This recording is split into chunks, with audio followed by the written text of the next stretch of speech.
8.1 Similar polygons. Essential question: how are the sides, angles, perimeters, and areas related in similar polygons? Corresponding parts of similar polygons. Corresponding parts are corresponding angles, which are congruent. Every angle in this triangle is congruent to every angle in here. And the ratio of the sides are all the same. So if you compare DE to BA and so on, they all have the same what we call scale factor. This is the same thing what we saw with dilations when we were looking at transformations. When one triangle is dilated to another, there is a scale factor associated with it.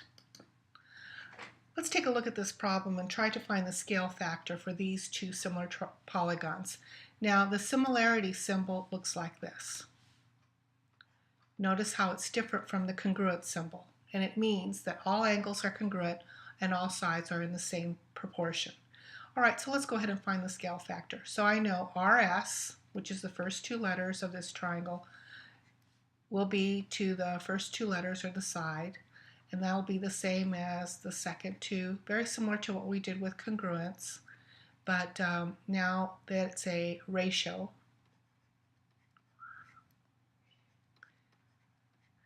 Now the sides are RS, and RS is 20, and XY is 12, ST is 30, and YZ is 18, RT is 25, and XZ is 15. And I want you to notice when we reduce this, this will be 5 to 3, and 6 goes into their 5, 6 goes into their 3, 4 goes into their 5, 4 goes into their 3. They all have the same ratio.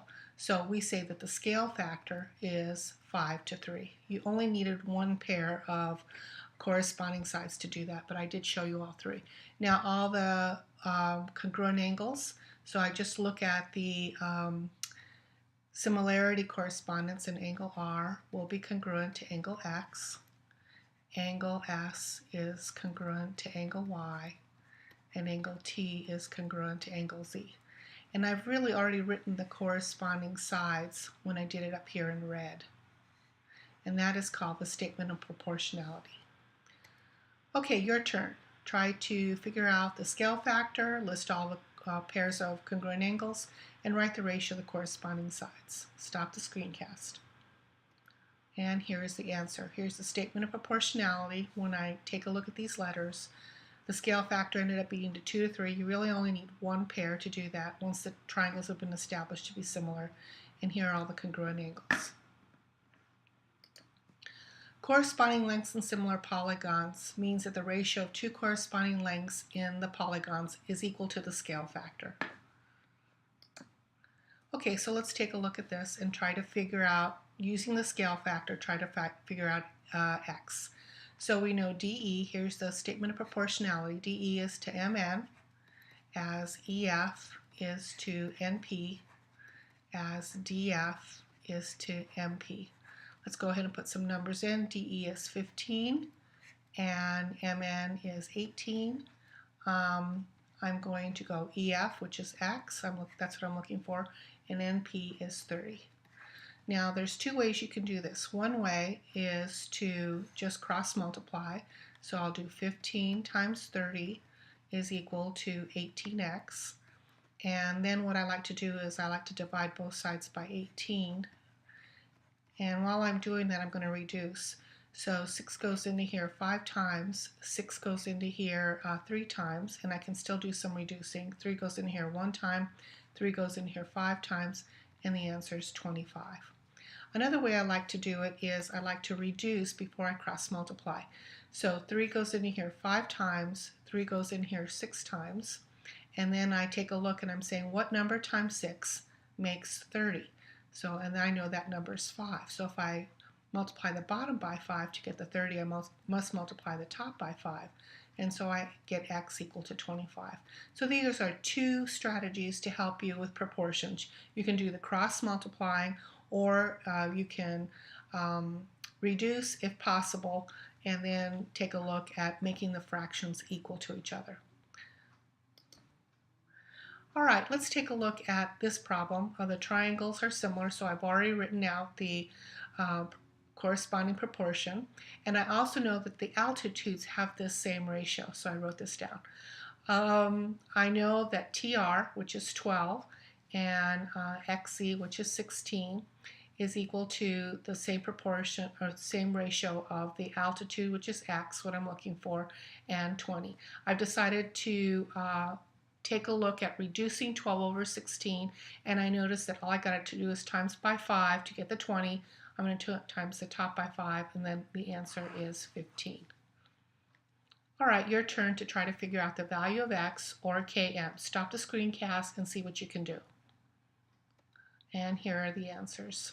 Notice I write the statement of proportionality, I substitute. You can either cross multiply, reduce, and then figure out the answer, either way. Okay, let's take a look at the perimeters of similar polygons. So what this is saying is that the ratio of the perimeters is the same as the ratio of the corresponding sides. Let's take a look at a problem in which we do this. We have an Olympic pool that is 50 by 25, and another pool is similar in shape and its length is 40, and we'd like to find the perimeters of the Olympic pool and the new pool. Well, the Olympic pool, so I'm going to call this the large one, is going to be 25 plus 50 plus 25 plus 50.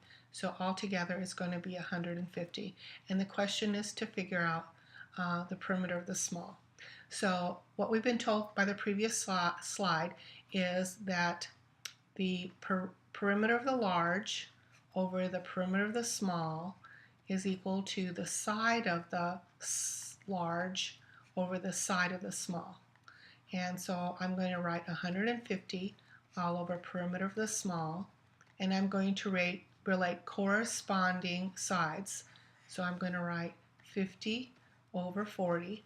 Now I'm going to reduce this fraction right away, and I can see that I have a 5 up here, and to make it 150 I'm going to have to multiply by 30, and that means I'm going to multiply the bottom by 30 to get the perimeter of the small, and so the perimeter of the small will be 120. Notice that I got the perimeter of the small and without me having to find the missing side. All right, your turn. See if you can find the perimeter of gazebo A. Stop the screencast. Now here's the answer. Again, I wrote down what I knew, the perimeter and the side, and I'm relating this side to this side 10. These are the things I know and I don't know, and I set up my proportion and I go ahead and solve and get the perimeter. Okay, let's move into cake right here. We're taking a look at the top of the cake, and we're taking a look at the ratio of the sides of the top of the cake, the perimeters, and the ratio of the areas. So I can see that the ratio of the sides is side of the large to the side of the small is 3 to 1. So this is 3 times as big as this one, the sides are. Now, if you do the perimeters and you add up all of this and you add up all of this and compare them, 3 to 1, which is what we've been talking about. The question I'd like you to think about is, what do you think the ratio of the areas are? Stop the screencast, make a guess, and then continue.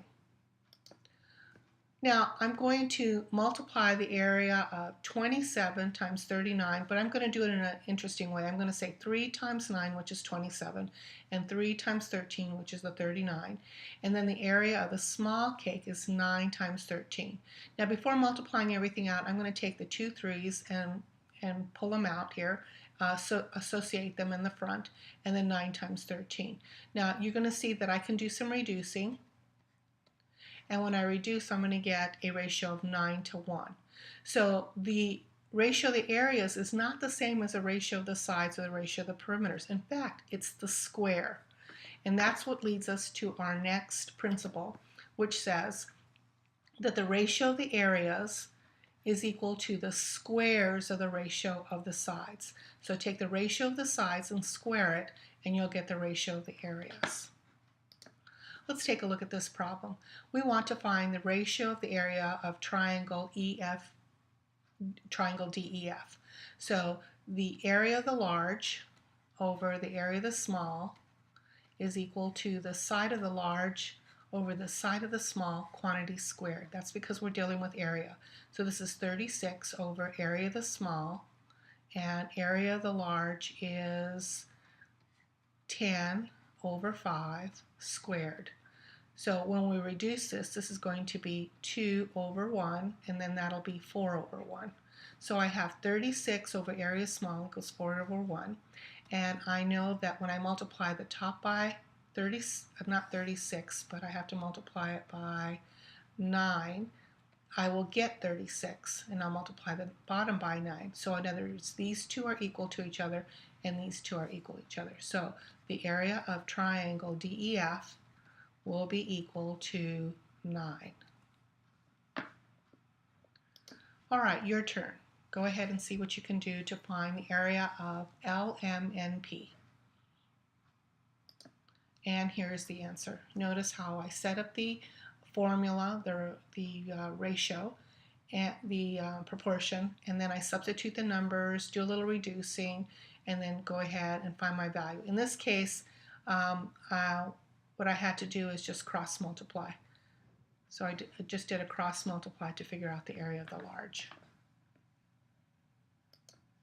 Okay, last problem. We want to decide if these two figures are similar. And the answer is, well, all their sides have the same scale factor, 2 to 3. But they are not similar, and that's because you have to take into account angles as well. Even though they have one angle in common, you would think that maybe you could reflect it and it would look like this. But unfortunately, angle N and angle R right here, these two angles don't necessarily have to be the same. Notice how this angle right here isn't quite the same as this one. All right. So the lesson to be learned here is even though sides are all congruent, you also have to consider angles. Sides have the same ratio. The angles have to be congruent.